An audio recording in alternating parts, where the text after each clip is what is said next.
Every Sunday night from April to June, 5.2 million people line up on their couches at 8:55. They're here because when the clock strikes 9, Game of Thrones begins. Following the release of an episode, another 4.8 million will watch that episode. My journey began on April 17th, 2011, when Game of Thrones first aired. I was completely immersed. It led me to read the book series. As I got more and more invested into this world, I needed to know more.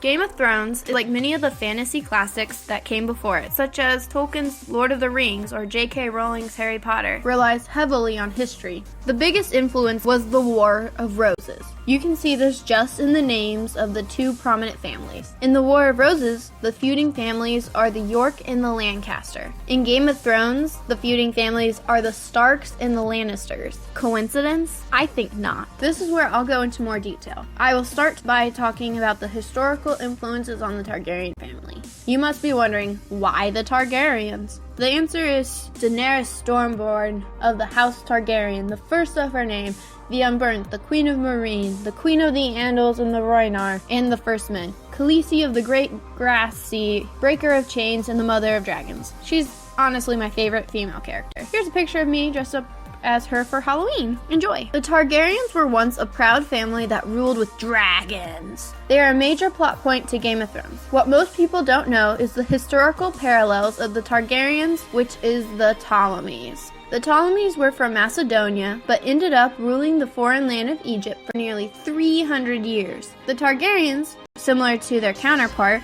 went from Valyria to Westeros. They united it to become the Seven Kingdoms. They ruled this land for nearly 300 years. The Ptolemy family decided they wanted to keep their bloodline pure, so they married brothers to sisters. This was also a common practice with the Targaryens. There was actually a common phrase about it. Every time a Targaryen is born, the gods flip a coin to decide if the child will be sane or mad. This leads to a more specific historical parallel, which is Daenerys being often compared to Cleopatra VII. Queen Cleopatra was forced to marry her kid brother, Ptolemy XIII, was 7 years her younger. Due to Ptolemy's jealousy over his sister's popularity with the people, he tries to kill her. It wasn't until the foreigner, Gaius Julius Caesar, came in that Cleopatra was finally safe. Caesar waged a war against Ptolemy and ended up drowning him in the Nile. With Daenerys, she never appreciated how touchy her older brother Viserys was to her. Viserys ended up selling Daenerys to the Dothraki leader Khal Drogo. Unfortunately, he didn't realize they'd fall in love, and Viserys became jealous of this love